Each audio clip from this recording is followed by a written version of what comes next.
All right, I'm going to take you up to the greenhouse in a minute, and I had to correct that mulberry issue I kind of had. Had some cuttings that got flooded, so I started a new box and come to a realization that I'll explain when we get up there. But right now we're at the black wild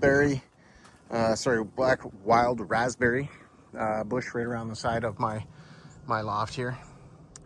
So what we're going to do, because it's so thick, it's really coming out far, we're gonna kind of cut it down here. We're gonna push it back a little bit. Last year I had pruned this tree, or this bush, all the way across, and it really did some growth. You can just see the growth on this thing. So it really does benefit to prune your raspberries. So what I'm gonna do is I'm gonna cut a whole bunch of canes, and we're gonna go stick them in some pots, put them in the greenhouse, and keep an eye on them for a little while and see if we can get them to root. And then in the spring we're gonna use them for down near the greenhouse on Berry Hill. So we're gonna show you that too. So let's get going. Let's get some canes cut. What I'm gonna need today is my gloves. Definitely need my gloves, otherwise you have these thorns stuck all over you and scratches everywhere that hurt for three or 4 days. Anyways, and my cutters. And don't forget to clean off your cutters, which I've already done. And I'm ready to go. So let's get some canes and get up to the greenhouse. All right, so we're back at the greenhouse here. Throughout the week, I did cut a whole bunch of raspberry canes. Now, I'm not covering or doing anything special to them. I'm just going to keep them watered, and I'll keep an eye on them for the winter time. But we're going to hope that these set, and then we'll be using them down in our Berry Hill over here to make a thicker raspberry, whatever you want to call it, a row. And then on this side here too, these are some of the mulberries. I cut more mulberries when I went to do the other one. If you're watching my other video, it flooded, so they kind of got wrecked. And then when I went to lift the plastic totes, so just word to the wise, if you get these plastic totes that you get from Canadian Tire and whatnot, they're clear to use for cuttings and stuff, they do break apart. They become very brittle, either in the sun or in the weather change, the temperature change. So we just did it again. So we got some more stuff in here, and we got some more mulberry cuttings in here. So we're hoping that we're gonna get some of those before it gets too cold. That's why everything here is in the greenhouse. So what we're also gonna do today is we're gonna make a slurry. We're gonna make a wildflower slurry that we're gonna make out of compost and some sand, wet sand, and wet sawdust. So we have all these wildflower seeds that I got from the seed collection last year. We got some goldenrod. We got some aster. We have pretty much everything, and I'm not too worried about what it is exactly, but we're gonna make layers. We're gonna put a little bit of dirt, a little bit of this, a little bit of that. Now we're gonna add all the seeds to it. We're gonna make it really slushy, so that when we grab it, it's almost like really loose muck in your hand. And then what we're gonna do is we're gonna go throw it where we wanna actually have it, because seeds need to be on the ground surface. So when you're planting into the grass and stuff, they have a tendency to stay off the grass, possibly get picked off by birds and or other insects or animals. So again, we're giving it a head start. What we're gonna do, because it's starting to get cold now, it's at the end of October. So that's what we want to do. So like I said, we have all kinds of stuff in here. What's this here? We just got some yellow flowers. I'm not really too sure what they are, but it'd be lazy Susans, or one-eyed Susan, excuse me. We have geraniums. What's this one here? Relphinium. So again, my girlfriend also picked a whole bunch of these and deadheaded a lot of her garden. And we're just gonna start mixing them in here. And we're just gonna go find good places to put them, like on either side of the bridge at the front, along the front part of my greenhouse, which is I'm basically facing right now, and a few other places, because we definitely want to get a lot of this line all the way around the property here to be vibrant in color and pollination, flowers, and so on and so forth. So let's get started. Basically, you're just gonna, I'm gonna get my little shovel here. Excuse me. Get my little shovel, and we'll put some stuff in here, just like that. And here's some, like I said, the Relphinium or whatever. We'll just, put a whole bunch in there. Put some sawdust in there, and then a shovel, sand, We'll get some sand in there too. And we'll just mix it up a little bit. Just like that. And what we're gonna do is we're gonna keep adding water, because like I said, we're gonna want this to be really kind of mushy. We don't want it to be packed or anything like that. We want to be able to grab it so that when it hits the ground, it's going to want to flatten out.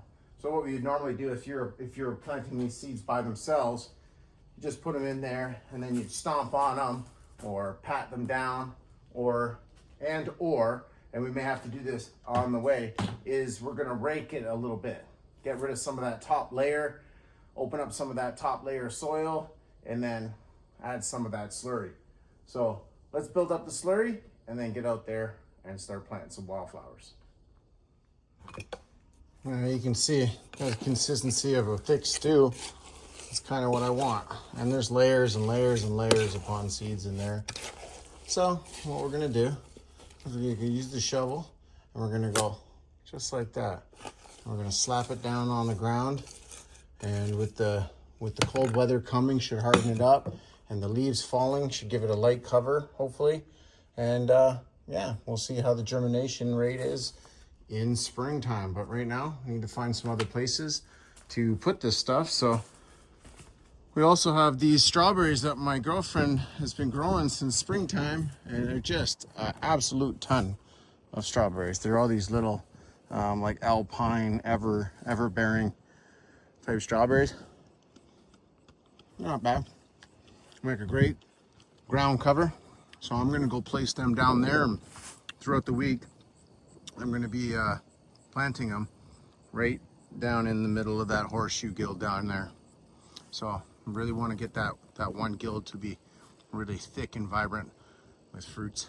So let's drop them off, and then we'll grab that bucket and we'll show you what it kind of looks like when we throw it, and or what do you call sow the wildflower seeds for next year. This is the best time of year, which is fall, to be doing this, because in the spring, you know, you can do it in the spring, but a lot of times they need cold stratification, and that's just most seeds do that.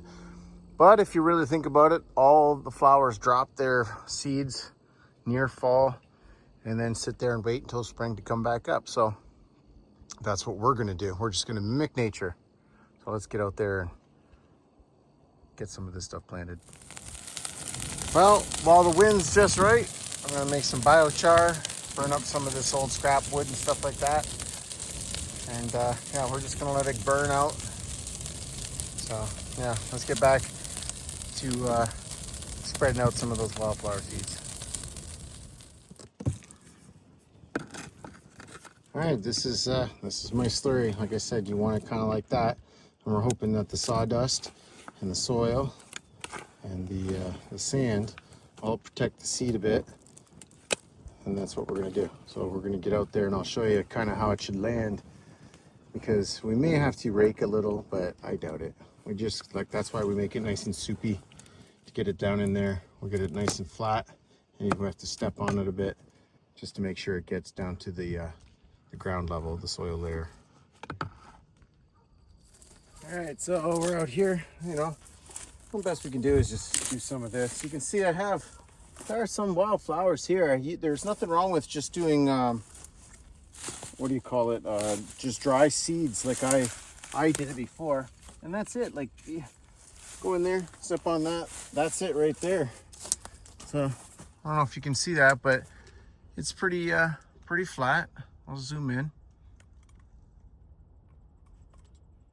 So we're just gonna kind of do a whole bunch along the edge of the front of this greenhouse to help with it. Now I did also sowed seeds in there just naturally through the seeds down in there, and that's how I got most of my wildflowers. So, but I'm hoping this is going to be a little more higher germination rate, and it's more meant for the bridge, and I'll show you when we get over there because it's more rocky. All right, before I take you down here and show you where I'm kind of planting in there and why. This is the raspberry cane bush that I cut all these out just to cut it back, right? Because it was starting to take over some of the road here.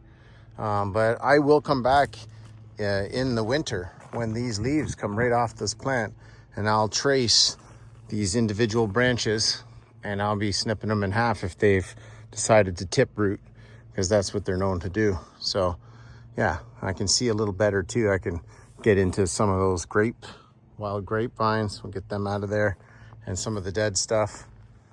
Yeah, I like to pick at it. I need something to do during the winter.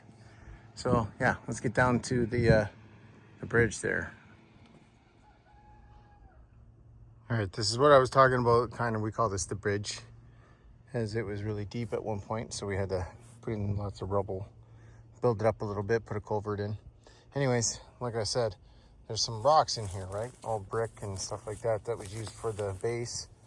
And I never got a chance to really come back here and throw a little bit of dirt in there, or soil. So we want to grow some, instead of burdock, which you got right here, and some other stuff. I don't know, what's this, some purple clover here? That's not so bad. But anyways, yeah, we would just want to beef it up a bit. We want to have a lot nicer flowers. Look, we even got some of these yellow wild flowers, whatever. I don't know what they are. Some kind of dandelion, I'm sure. And it just stretches out down this way. And that's what we're doing. So here, let me just set it up and you can see how I'm going to do it. So you can be strategic about this, or you can do whatever you like. You know, I'm just finding certain spots I want to put them and hope that that's going to be enough. So if it doesn't quite touch the soil, just stamp it down with your foot.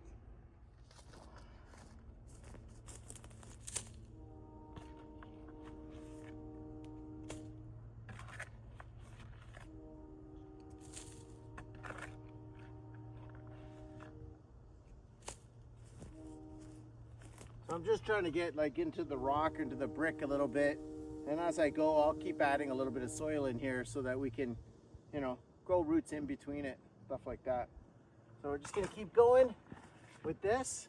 And that's pretty much it for the video this week. Again, next week, we got what, 2 more weekends, and then we got to change the clock. So I'm trying to get as much as I can done, because by the time I get home, it's already dark out. So thanks for sticking around and watching my video. Don't forget to come back next week. We'll make another video, and we're just gonna keep building up this food forest of mine. And I'm glad you guys come by to watch me do it. Stay safe.